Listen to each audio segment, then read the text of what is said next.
Welcome back. Chapter 10. I hate camping, Laura grunted, tripping over the crumpled canvas. Yeah, well, it's my birthday and I like it, Kara said, reading over the instructions with her tongue tucked between her teeth. It was the final Friday of summer, and the three of them were in a small clearing in a beech forest on the outskirts of Fairview. Kara's choice for her early 18th birthday celebration: to sleep without a roof and squat pee behind dark trees all night. It wouldn't have been Pip's choice either, but she knew how to pretend well enough. It's technically illegal to camp outside of a registered campsite, Lauren said, kicking the canvas in retaliation. Well, let's hope the camping police don't check Instagram because I've announced it to the world. Now hush, Kara said. I'm trying to read. Kara, Pip said tentatively. You know this isn't a tent you brought, right? It's a canopy with sides. Same difference, she said. And we have to fit us and the three boys in. But it comes with no floor. Pip jabbed her finger at the picture on the instruction. You come with no floor. Kara butt shoved her away, and my dad packed us a separate ground sheet. When are the boys getting here? Lauren asked. They texted about 2 minutes ago they were leaving, and no, Kara snapped, we're not waiting for them to put it up for us, Lauren. I wasn't suggesting that. Kara cracked her knuckles. Dismantling the patriarchy, 110 at a time. Canopy, Pip correct her. Do you want me to hurt you? Nope, E. 10 minutes later, a full 10 by 20 foot white pop-up canopy stood on the forest floor, looking out of place as anything could. Pip checked her phone. It was 7:30 already. Darkness would be upon them in another hour or so. This is going to be so fun. Kara stood back to admire their handiwork, wiping her hands on her jeans. I love camping. Time for vodka and peach rings until I puke. Admirable goal, Pip said. Do you two want to grab the rest of the food from the car? I'll lay out our sleeping bags and put up the sides. Kara's car was in the tiny concrete parking lot about 200 yards from their chosen spot. Laura and Kara headed off that way through the trees, the woods lit with the final glow of sunset. Don't forget the flashlights, Pip called, just as she lost sight of them. She attached the canvas sides to the canopy, swearing as the Velcro gave out and she had to start from scratch. Wrestling with the ground sheet, she was relieved to hear the tread of Kara and Laura returning. But when she went to look outside for them, no one was there. Just a bird mocking her from the darkening treetops with his scratchy laugh. Pip got back to work, laying the three sleeping bags in a row, trying not to think about the fact that Andy Bell could very well be buried somewhere in these woods, maybe even beneath her right now. As Pip made the final preparations, the sound of branches breaking underfoot grew louder, and she heard the gauntlet that could only mean the boys had arrived. She waved them and the girls over. Aunt Lo, who, as his name suggested, hadn't grown much since they were 12, although he had bulked out after a summer playing soccer. His light brown hair gelled away from his forehead. Zach Chin, who lived 4 downs from the Ambozi since Pip was in preschool, his glittered smile stretching across his face, and of course wearing his favorite green hoodie. And Connor Reynolds, who Pip and Kara had met in middle school, gangly and ever eager to be the class clown. His shaggy blonde hair had fallen into his eyes and his hands were full, carrying a cooler with Zach, so he inadvertently walked into a low-hanging branch. You okay? Lauren laughed. Fine, he grunted. My mom always telling me to branch out. God, your puns get worse every time, Kara said. How are you ever going to get a girlfriend? Well, how are you ever going to get a girlfriend? He retorted. With my hot bod and twinkling personality, she said, donning a silly high voice and flicking her hair. Aw, Pip, Aunt chimed in, dropping 2 bags of snacks. So kind of you to step away from your homework for 1 second to grace us with your presence. Ha, she said flatly. Shockingly, not the first time she heard that joke. I'm already getting withdrawal. Right, Lauren clapped her hands. Aunt, can you help me unpack these bags?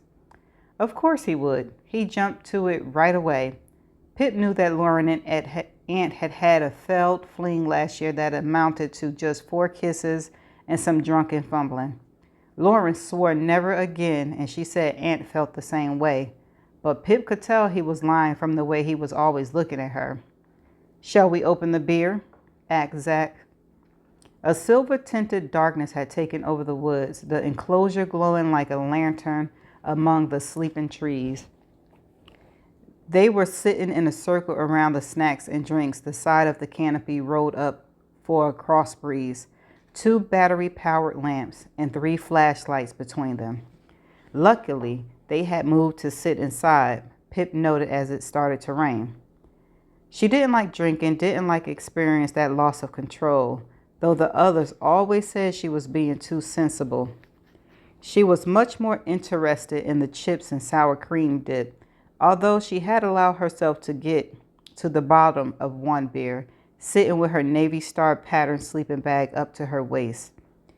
Aunt was halfway through his ghost story, the flashlight under his chin making the geography of his face distorted and grotesque. It just happened to be a story about 6 friends, 3 boys and 3 girls, who were camping in a canopy in the woods. And the birthday girl, he said theatrically, is finishing off a whole bag of peach rings and drinking some nasty red concoction that looks like blood. Shut up, Cara said, mouth full. She tells the handsome guy with the flashlight to shut up, and that's when they hear it, a scraping sound against the side of the canopy. There's something or someone outside. Slowly, fingernails started dragging through the side, ripping a hole in the canvas. You guys have a party? A girl voice asks. And then she tears through the hole and with one swipe of her hand slits the throat of the guy in the green hoodie. Miss me? She shrieks, and the surviving friends can finally see who it is, the rotting zombie corpse of Andy Bell, out for revenge. Shut up, Aunt, Pip shoved him. That isn't funny. Why is everyone laughing then? A murdered girl isn't fair game for your crappy jokes. But she's fair game for a school project? Zach interjected. That's different. I was just about to get to the part about Andy's secret older / lover, Aunt said. Pip shot him a blistering look.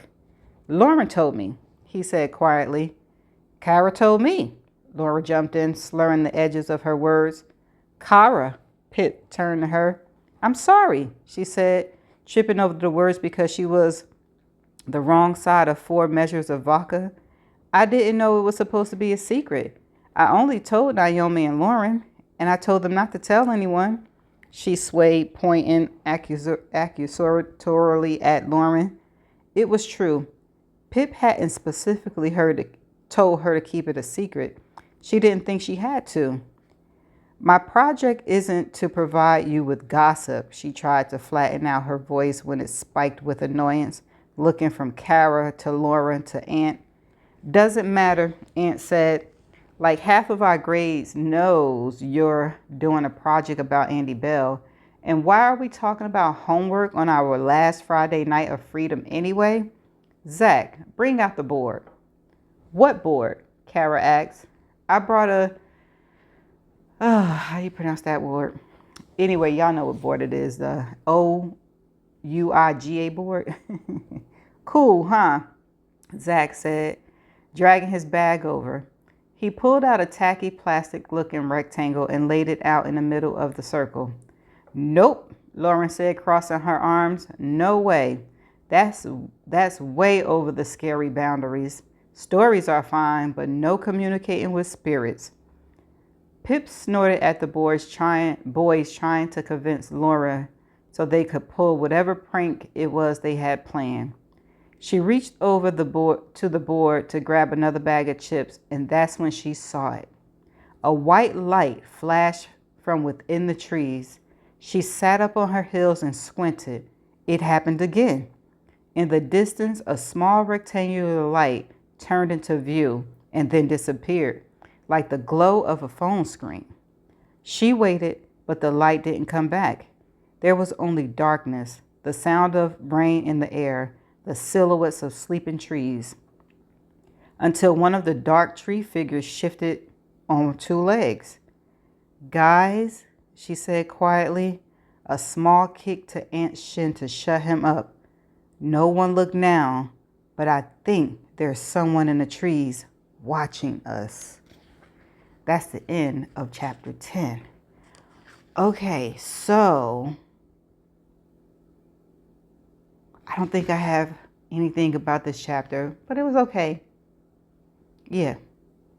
But, oh no, I do. So Lauren and Kara know about the older man now. I'm just saying it brought it up. So yeah, that's about it. Okay, you ready? Chapter 11. Where? Countermouth. His eyes narrowed on hers. My 10 o'clock, she whispered. Fear like a blistering frost crept into her stomach. Wide eyes spread around the circle. With an eruption of sound, Connor grabbed a flashlight and sprang to his feet. Hey, pervert, he yelled with unlikely courage. He bounded out of the canopy and into the darkness, the light swinging wildly as he ran. Connor, Pip called after him, disentangling herself from her sleeping bag.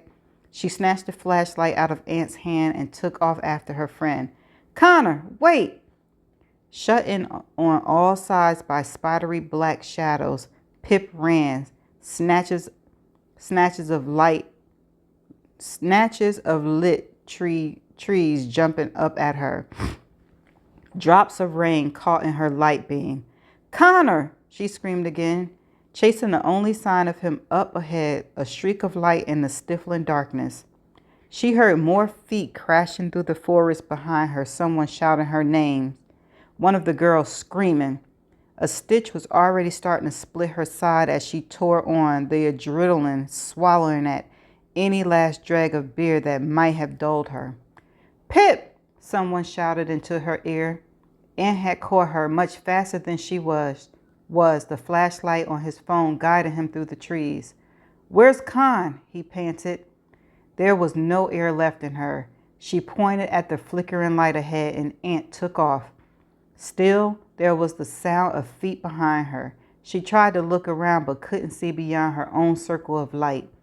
She crashed forward, breathing sharp and shallow, light swinging at her side. She rounded a large tree and spotted two mismatched, hunched figures, swerving before she crashed into them. Pip, you okay? Aunt said breathlessly. Yeah, she sucked in the humid air, a cramp twisting into her chest. Connor, what the hell? I lost him, Connor said, his head by his knees. I think I lost him a while back. It was a man? Did you see him? Pip asked. Connor shook his head. No, I didn't see it was a man, but it had to be, right? I only saw that they were wearing a black hood. Whoever it was ducked out of the way while my flashlight was down, and I stupidly kept following the same path. Stupidly chased them in the first place, Pip said angrily. By yourself. Obviously, Connor said, some pervert in the wood at midnight, watching us and probably touching himself, wanted to beat the crap out of him. That was needlessly dangerous, she said. What were you trying to prove? There was a flash of white in Pip's peripheral, and Zach emerged, pulling up just before he collided with her and Aunt. What the hell? Was all he said. Then they heard the scream. Shit, Zach said, turning on his heels and sprinting back the way he just came. Kara, Lauren, Pip shouted, gripping her flashlight and following Zach and the other two beside her. Through the dark trees again, their nightmarish fingers catching her hair, her stitch ripping deeper with each step.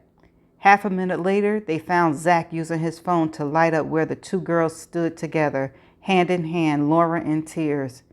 What happened? Pip said, wrapping her arms around them both, shivering, even though the night was warm. Why did you scream? Because we got lost and the flashlight smashed and we're drunk, Kara said, her face pale, pupils so wide that her eyes seemed to glow black. Why didn't you stay in the canopy? Connor asked. Because you all left us, Lauren cried. Okay, Pip said. We overreacted. Everything's fine. We just need to head back to camp. They've run off now, whoever it was, and there are six of us, okay? We're fine. She wiped the tears from Lauren's chin. It took them almost 15 minutes, even with the flashlights, to find their way back. The woods were an entirely different place at night. Pip spotted the soft yellow glow of the battery lanterns from a distance, and her steps quickened. No one spoke much as they cleaned up the empty drink cans and food wrappers around the sleeping bag. They dropped the sides of the canopy safe within its 4 white canvas walls, their only view of the trees distorted through the plastic sheet windows. Pip's chest still ached around her fast-beating heart, but the boys were already starting to joke about their midnight chase through the trees. Too soon, guys, Lauren sniffed, drunkenly fumbling with the zipper of her sleeping bag. Pip could no longer bear to watch and helped her into it. I'm guessing no Ouija board then? Aunt said. Think we had enough scares, said Pip. Kara nodded, chugging water and spilling it down her chin. Lauren was already passed out somehow. Zach, too, on the other side of the canopy. When Kara's eyelids began to wilt, dragging down by exhaustion, Pip crept back to her own sleeping bag. She saw that Aunt and Connor were still awake and whispering, but she was ready for sleep, or at least lie down and hope for sleep. As she slid her legs inside, something crinkled against her right foot. She pulled her knees up to her chest and reached inside, her fingers closing around a piece of paper. Must have been a food wrapper that got caught. She pulled it out. It wasn't. It was a clean white piece of printed paper folded in half. She opened it up, eyes skipping across the words. In a large, formal font across the page, "Stop digging, Pippa." She dropped it, eyes following as it fell open. Her breath stalled. Disbelief stalled to fear. Then the feeling crisped at the edge, burning into anger. What the hell? She said, picking up the note and storming over to the boys. Shh, one of them said. The girls are asleep. Do you think this is funny? Pip said, looking down at them as she brandished the note. You are unbelievable. What are you talking about? Aunt squinted at her, sitting up and leaning back on one arm. This note you left me. I didn't leave you a note, he said, reaching up for it. Pippa pulled away. You expect me to believe that? Was this whole stranger in the wood thing a setup too? Part of your joke? Who was it? Your friend George? No, Pip, Aunt said, staring up at her. Honestly, I don't know what you're talking about. What does the note say? Spare me the innocent act, she said. Connor, anything to add? Pip, you think I would have chased that pervert so hard if it was just a stupid prank? We didn't plan anything, I promise. You're saying neither of you left me this note? They nodded. You're full of shit, she said, turning back to the girl's side of the canopy. Honestly, Pip, we didn't, Connor said. Pip ignored him, clambering into her sleeping bag and using her scrunched up sweater as a pillow. The note left open on the ground sheet beside her. She turned to stare at it, ignoring Aunt and Connor's whispers for her attention. Pip was the last one awake. She could tell by the breathing. From the ashes of her anger, something new was born, a feeling between terror and doubt, between chaos and logic. She said the words in her head so many times that they became rubber and foreign sounding. Stop digging, Pippa. It couldn't be. It was just a cruel joke, just a joke. She couldn't look away, though, her eyes tracing back and forth over the letters. And the forest, in the dead of the night, came alive around her. Crackling twigs, wind beats through the trees and screams. Fox or deer, she couldn't tell, but they shrieked and cried, and it was and wasn't Annabelle. Screaming through time. Stop digging, Pippa. And that's the end of chapter 11 and the end of part 1. Ooh, I said she better be careful because she's asking all the right questions to all the people that were involved. Now, the 2 girls were left at the camp while she, Connor, and Aunt ran after whoever was out there. So that left the 2 girls and 1 guy. Who put the note in her sleeping bag? Could it have been one of the 3 that was left? Or was it where was her sleeping bag? Somebody put it in there either from before they got to the campsite or when she ran off. But who is it? But she better stop, they saying. What's going to happen? That sounds like a threat. Ooh, part 2 is right around the corner. But that's it for today's video. I shall see you in the next chapter. Bye for now.